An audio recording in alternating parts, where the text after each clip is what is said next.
we often have too open a conversation about what it is that, what the missing information could be.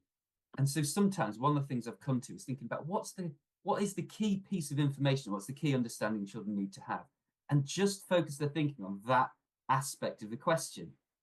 And linked to that, if I was then giving children follow-up, like sequences of questions to answer, it's having that awareness of what's the key thing I want the children to understand, and what's the key thing I'll vary from question to question to, I guess, avoid what I'd consider the pitfall that I fell into previously, which is probably just giving children a word question and then giving them another word question, where there isn't necessarily any relationship to notice between those two questions. And so it's probably getting away from probably the traps would be, I'll show you a worded question, and then I'll give you an identical one to answer, where it isn't in any way a legitimate experience of problem solving. And then the other probably pitfall would be,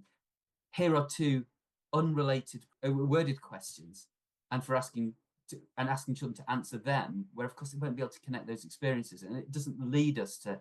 having any specific change in understanding. So I guess it's being aware of what the key ideas are, and then how I present and vary those key ideas, so children can kind of come to appreciate their importance.